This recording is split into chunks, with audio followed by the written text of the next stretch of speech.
Salvete! Welcome back for part 3 of my National Latin Exam Mythology Crash Course. I'm Madeline Weiner, and you can find my history videos here on YouTube and a whole lot of my writing in other places. Check out my social media or links.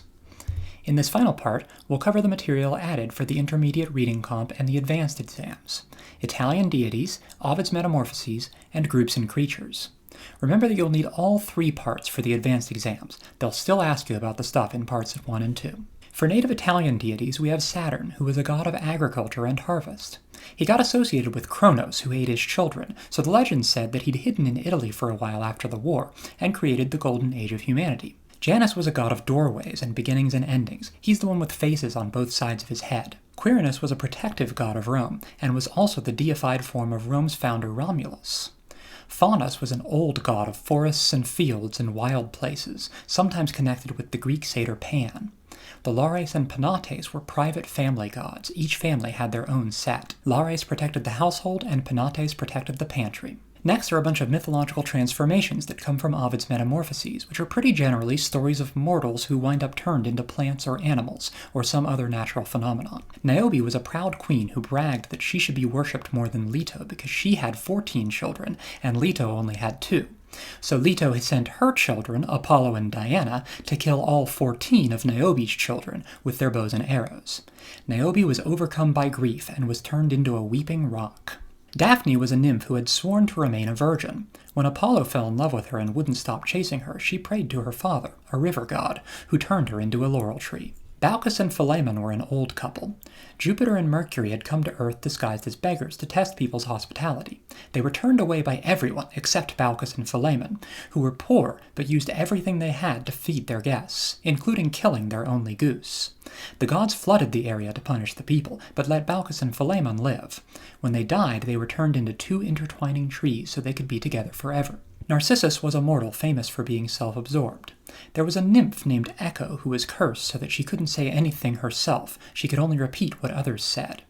Echo fell in love with Narcissus, but he rejected her, and she wasted away, leaving only her repeating voice as an echo. So Narcissus was punished by falling in love with his own reflection in the water, and he wasted away and died at the water's edge because he couldn't pull himself away. He was transformed into a beautiful flower called the Narcissus. Pyramus and Thisbe were a pair of lovers whose parents refused to let them be together, and they could only speak through a hole in the wall. They tried to run away together, but while Thisbe was at the meeting spot waiting for Pyramus, a lion came and she had to run away. But she dropped her veil, and the lion attacked it. When Pyramus came and saw the lion eating Thisbe's veil, he thought she was dead. Tragedy ensued, and both wound up dead. Their blood caused the red color of mulberries. They appear in Shakespeare. The characters in Midsummer Night's Dream act out their story, and they were also the inspiration for Romeo and Juliet. Pygmalion was a sculptor who sculpted his ideal woman and fell in love with the statue. He prayed to Venus to make her real, and Venus did, so she became Galatea. Adonis was a beautiful mortal man that Venus and Proserpina both fell in love with. They argued over him, and he chose Venus. But then Venus's lover Mars got jealous and sent a boar to kill Adonis. Venus's tears became anemone flowers. Now for a bonus story. Cupid and Psyche come from Apuleius's metamorphoses rather than Ovid's, but they show up on these tests. Psyche was a mortal girl who was so beautiful people were worshipping her as if she was Venus herself. So Venus asked her son Cupid to make her miserable, but he fell in love with her instead and married her. He kept his identity a secret, and Psyche became convinced that he was a monster and she needed to figure out who he was. Once she did, he ran away. Psyche went to Venus to beg for her help getting Cupid back, and Venus made Psyche do a bunch of impossible tasks, including going to the underworld. At the end of it all, Psyche became a goddess.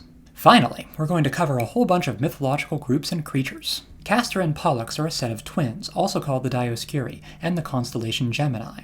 They were the sons of Leda, whom Jupiter impregnated when he was a swan. Leda laid 2 eggs, and each egg contained 2 children, one the demigod child of Jupiter and one the fully mortal child of her husband. The boys were Castor and Pollux, and the girls were Helen and Clytemnestra.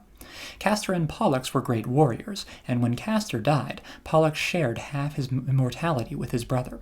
The Cyclopses were one-eyed giants. Some were blacksmiths working for Vulcan under Mount Etna, others were farmers, like Polyphemus, whom Odysseus blinded. The Centaurs were half man, half horse. Most of them were wild and uncivilized. The main exception is Chiron, who was a wise teacher who was a mentor to many heroes, including Jason and Achilles. The other centaur whose name you should know is Nessus. He tricked Hercules' second wife into killing Hercules with a poisoned robe. Two groups associated with Bacchus. The Maenads were mortal women who followed Bacchus, known for going crazy in the woods. The satyrs were half-man, half-goat creatures. They were wild and capricious like centaurs. Satyrs and Maenads were both found in the woods and wild places. Now for some divine women. There were 9 muses, who were the daughters of Mnemosyne, who inspired artists. You don't need to know all their names, but here are some examples. Calliope was muse of epic poetry, Clio was muse of history, Terpsichore was muse of dance, Urania was muse of astronomy, Melpomene was muse of tragedy, and Thalia was muse of comedy. There are thousands and thousands of nymphs, who are just minor female nature spirits. They embody trees and streams and stuff. There are hundreds of groups of them, but here's a few.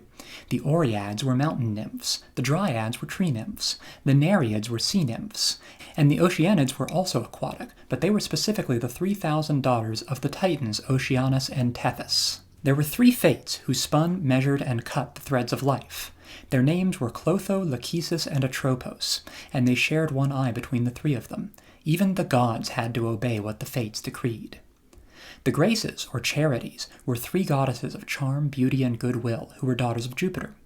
They are often listed as Aglaia, Euphrosyne, and Thalia, but their names vary heavily between sources.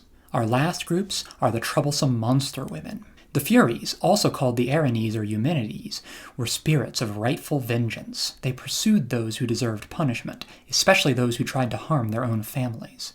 Their names were Alecto, Megaera, and Tisiphone. They famously pursued Orestes after he killed his mother Clytemnestra. They also pursued Oedipus and Theseus. The Gorgons were 3 monstrous women with snakes for hair who turned people to stone. The most famous was Medusa, who was killed by Perseus. She was the only mortal one. Her sisters were immortal. The Harpies were half bird, half women who bothered people, destroyed things, and stole food. They are sometimes supposed to have represented destructive winds. And the Sirens were a different kind of bird women. They sang beautiful songs that tempted sailors to come close to their island and crash there. Okay, you made it all the way through. I hope you learned something, or at least that it was a good review. Good luck on your National Latin exam, and don't forget to watch the history video too. I'm Madeline Weiner, and you can find me at maddie.way on Instagram and TikTok.